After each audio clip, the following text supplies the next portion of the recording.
इस कार्यक्रम के पुण्यार्जक हैं श्रीमान राजकुमार जैन, धर्मपत्नी सुलोचना जैन, पुत्र श्री राहुल मोनिका जैन, बेटी दामाद प्रवीण रूबी जैन, कुमारी पुण्या एवं समस्त डेरिया परिवार। प्रतिष्ठान Atishay filling station, petrol pump Kurwai, जिला Vidisha, Madhya Pradesh. Shrimati Manju Jain, Shrimati Tinkle, Ankit ji, Shrimati Rimpal Avinash ji, Shrimati Aashi Charlie ji, Harshit Aavi Lavanya, Labhansh Jain ply board Jagdalpur, Shrimati Manju Jain, Rakesh Jain, Anju Jain, Kriti Jain, Shruti Jain, Kala Pipal Mandi, जिला शाजापुर, मध्य प्रदेश। श्रीमती सुशीला देवी जी, भागचंद जी जैन, प्रीति, रवि सीए, रिद्धि, काव्या एवं समस्त काशलीवाल परिवार, सूरत। सुनील कुमार, किरण गंगवाल, अंकुर, नेहा गंगवाल, अंकित, सुगंध गंगवाल, एकांश, अन्वेशी, मानविक एवं समस्त गंगवाल परिवार, पंचशील नगर, अजमेर। श्रीमती सीमा, विक्रम जैन, बेतिगा, आयुषी एवं आयुष जैन, ओसवाल मॉल, तिलक नगर, इंदौर, मध्य प्रदेश। श्री विनोद जैन, श्रीमती सुमन जैन, गौरव जैन, नेहा जैन, सौरभ जैन, ईशु जैन, अनवी जैन, प्रियाल जैन,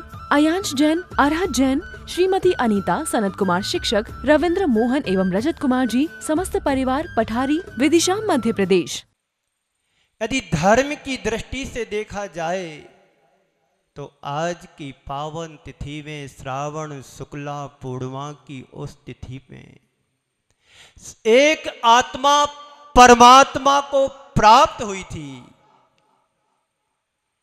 अनादि काल से जुड़े हुए आत्मा के साथ कर्मों का उच्छेद करके अनंत अनंत काल के लिए परम धाम को प्राप्त हो गए।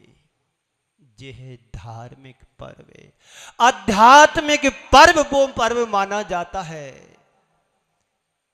उसकी चर्चा भी आगे करूंगा, लेकिन आज की तारीख में, आज की तिथि में पर्व कौन कौन से होते तुम्हें ये भी मालूम होना चाहिए।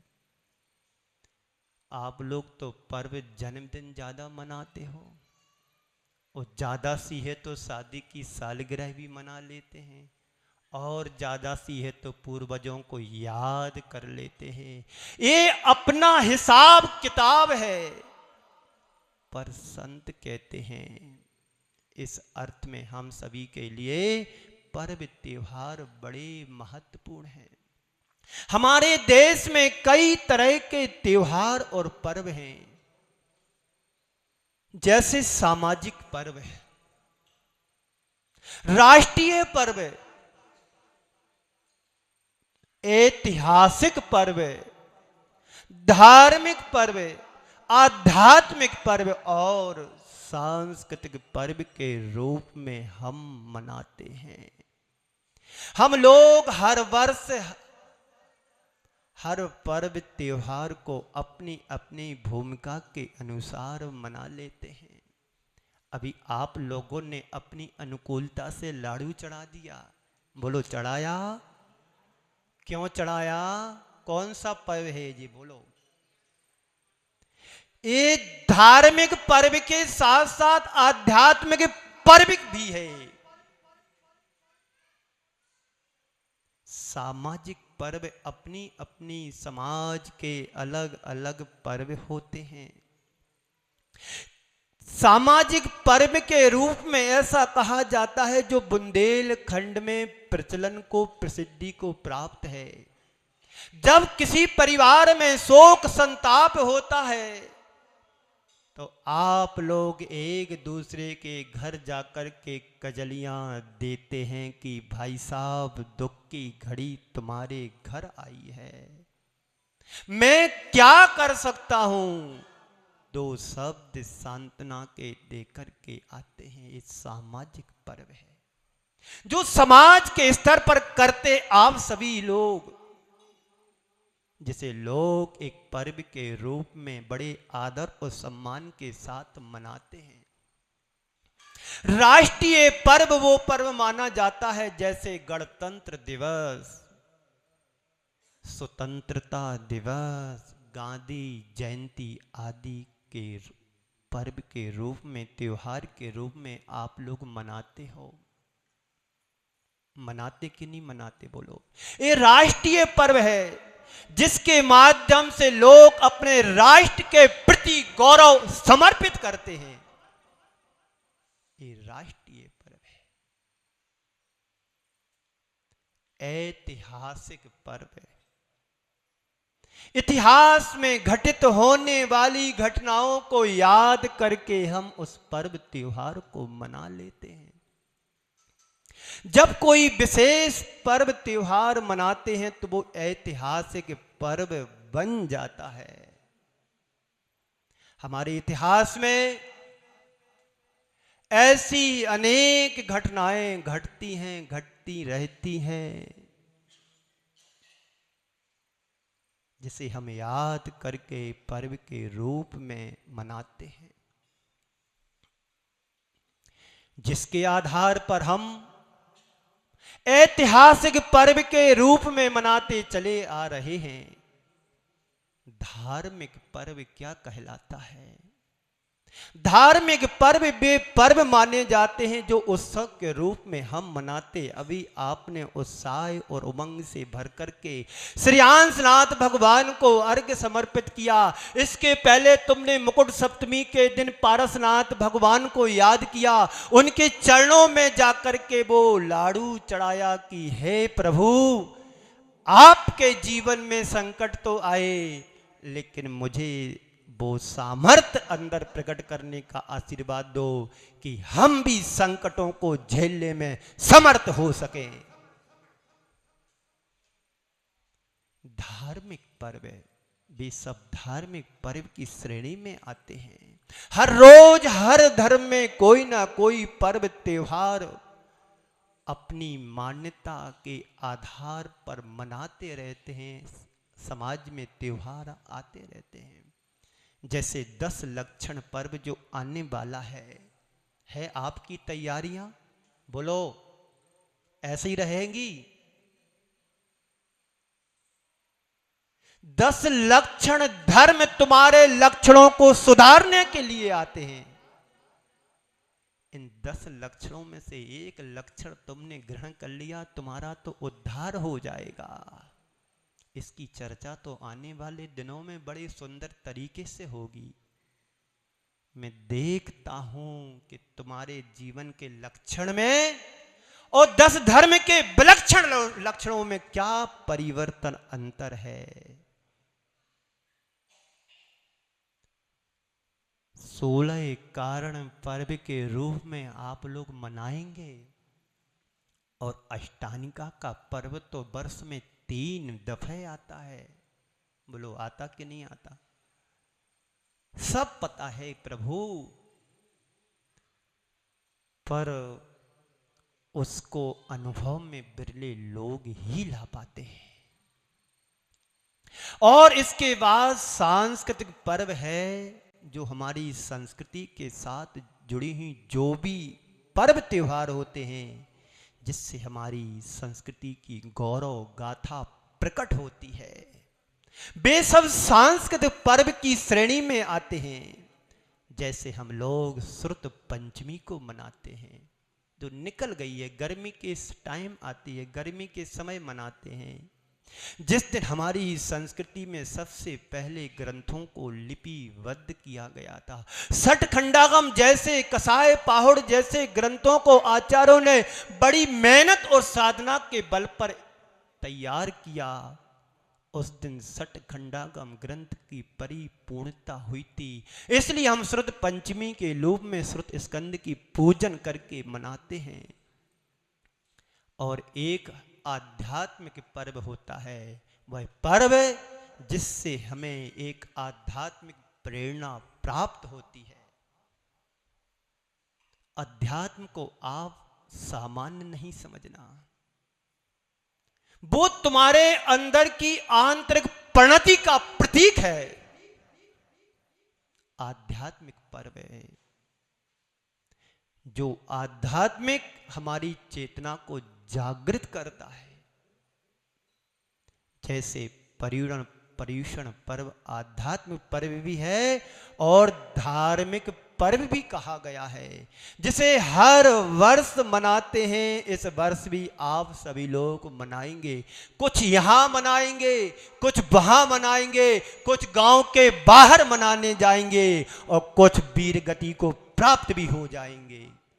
क्योंकि किसी का कोई भरोसा नहीं, हम भी चलेगा तो अपने पर्व अष्टान का जैसे उस अकृत्रिम चैत्यालयों में मनाने जाऊंगा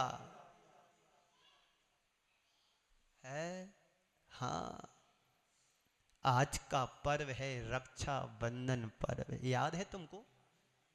किसको याद नहीं है बोलो? आप लोग सब बंधन में बैठे कि ऐसा लग रहा कि कहीं फंस गए? बोलो। बंधन भी दो तरह का होता है, एक बंधन में जकड़न होती है और एक बंधन में अकड़न होती है। कौन सा बंधन तुम्हारे पास है, अकड़न वाला कि जकड़न वाला? दोनों बंधन संसार में रुलाते हैं, पर संत कहते तुम्हारा बंधन मुक्ति को दिलाने वाला बने। ये हम साधुओं की, संतों की प्रेरणा और मार्गदर्शन होता है। तो आज का पर्व कौन सा है? रक्षा बंधन पर्व। रक्षा शब्द जुड़ा ही बंधन को निर्बंध करने के लिए, क्योंकि ये महापर्व है। इस पर्व को मैं देखता हूं तो सब बातें इसमें समाहित हो जाती हैं। ये राष्ट्रीय पर्व भी है, ये ऐतिहासिक पर्व भी है, ये सामाजिक पर्व भी है, ये सांस्कृतिक पर्व भी है, धार्मिक पर्व भी है और आध्यात्मिक पर्व भी इसे कहा गया है। कैसे? सुन लो। इस रक्षा बंधन को पूरे राष्ट्र में बड़े उत्साह के साथ मनाया जाता है। हर व्यक्ति अपने राष्ट्र के प्रति निष्ठा को अर्पित करता है। तो ये पर्व राष्ट्रीयता का प्रतीक बन जाता है। इतिहास की दृष्टि से जब हम देखते हैं, इतिहास में सिकंदर की प्रेमिका हेलन ने, तुम्हारी भी प्रेमिका होगी, ये तो परंपरा से चला आ रहा है, हर किसी की प्रेमिका होती है, पर तुम्हारी प्रेमिका में दुर्गंध आ सकती है, पर उस प्रेमिका में सुगंध है। प्रेम भी कई तरह के प्रेम में जड़े होते हैं। तो इतिहास के पन्नों को जब हम पलटते हैं तो दिखाई देता है सिकंदर ने अपनी प्रेमिका हेलन के पास रक्षा सूत्र भेजा स्वयं की रक्षा के लिए कि हे प्रेमिका, तू ये रक्षा सूत्र राजा पुरु के पास भेजो। राजा पुरु के पास रक्षा सूत्र को भेजा गया। सिकंदर की उस राजा पुरु ने रक्षा की, उसने सिकंदर की रक्षा करके एक इतिहास नया रच दिया। दूसरी घटना हिमायू की रक्षा के लिए इसी तरह से कर्मवती के पास शेर शाह सूरी के लिए रक्षा सूत्र भेजा। ये इतिहास की घटनाएं हैं। इतिहास के पन्नों को पढ़ो तो ये 1500-1600 के समय की ये घटनाएं हैं। हिमायू से रक्षा के लिए इसी तरह कर्मवती ने शाह सूरी के पास रक्षा सूत्र भेजा था और शेर शाह ने कर्मवती की रक्षा की थी। ये अद्भुत है घटना। तुम्हारे ऊपर कोई आक्रमण करता है तो आप लोग भी अपनी रक्षा के लिए अनेक प्रकार के तरह तरह के उपक्रम अपनाते हो, जिससे तुम्हारी मित्रता होती है। उसके पास तुम चले जाते हो कि भाई मेरे ऊपर संकट आया है, मेरी रक्षा करो। गहरा इसमें संदेश प्रकट होता है। प्रेम का बंधन सांप्रदायिक के बंधन से भी बड़ा होता है, लेकिन आज का प्रेम मात्र प्रेम के रूप में टंग कर के रह गया। प्रेम प्रेम नहीं रहा, प्रेम वासना में बदल गया। प्रेम तो वात्सल्यता का प्रतीक होता है। कर्मवती अलग विचारों की थी, शेरशाह सूरी अलग विचारों का था, लेकिन शेरशाह सूरी ने कर्मवती को अपनी बहन मान करके उसकी रक्षा की। ये पवित्रता दृष्टि में होना चाहिए। सामाजिक दृष्टि से इस पर्व को देखा जाए तो देखने में मिलता है, जब एक स्त्री या बहन किसी पर पुरुष के हाथ में राखी का धागा बांध देती है, उसी क्षण से वो स्त्री नहीं रहती है, वो एक बहन का रूप ले लेती है। समझ में आ रही बात? तो भाई बहन के राखी का प्रसंग पूरे भारतवर्ष में मनाया जाता है, प्रसिद्धि को प्राप्त है। इस पर्व को 4 वर्णों में वर्णित किया गया है, क्षत्रिय, ब्राह्मण, वैश्य और शूद्र। ऐसा नहीं है कि ब्राह्मण ही इस राखी को मनाए, शूद्र नहीं मना सकता है। चारों वर्णों में बड़े सम्मान और आदर के साथ इस पर्व को रखा गया है। लोग एक दूसरे की रक्षा के लिए राखी को बांधते हैं। आप लोग भी अभी राखी घर जाकर के बांधेंगे, बंधवाएंगे। कुछ लोग बंधवाने के लिए गए होंगे, कुछ बांधने के लिए आए होंगे। इस कार्यक्रम के पुण्यार्चक थे श्रीमान राजकुमार जैन, धर्मपत्नी सुलोचना जैन, पुत्र श्री राहुल मोनिका जैन, बेटी दामाद प्रवीण रूबी जैन, कुमारी पुण्या एवं समस्त डेरिया परिवार। प्रतिष्ठान Atishay filling station, petrol pump Kurwai, जिला Vidisha, Madhya Pradesh. Shrimati Manju Jain, Shrimati Tinkle, Ankit ji, Shrimati Rimpal Avinash ji, Shrimati Aashi Charlie ji, Harshit Aavi Lavanya, Labhansh Jain ply board Jagdalpur, Shrimati Manju Jain, Rakesh Jain, Anju Jain, Kriti Jain, Shruti Jain, Kala Pipal Mandi, जिला शाजापुर, मध्य प्रदेश। श्रीमती सुशीला देवी जी, भागचंद जी जैन, प्रीति, रवि सीए, रिद्धि, काव्या एवं समस्त काशलीवाल परिवार, सूरत। सुनील कुमार, किरण गंगवाल, अंकुर, नेहा गंगवाल, अंकित, सुगंध गंगवाल, एकांश, अन्वेषी, मानविक एवं समस्त गंगवाल परिवार, पंचशील नगर, अजमेर। श्रीमती सीमा, विक्रम जैन, बेतिगा, आयुषी एवं आयुष जैन, ओसवाल मॉल, तिलक नगर, इंदौर, मध्य प्रदेश। श्री विनोद जैन, श्रीमती सुमन जैन, गौरव जैन, नेहा जैन, सौरभ जैन, ईशु जैन, अन्वी जैन, प्रियाल जैन, अयांश जैन, अरहत जैन, श्रीमती अनीता, सनत कुमार शिक्षक, रविंद्र, मोहन एवं रजत कुमार जी, समस्त परिवार, पठारी, विदिशा, मध्य प्रदेश।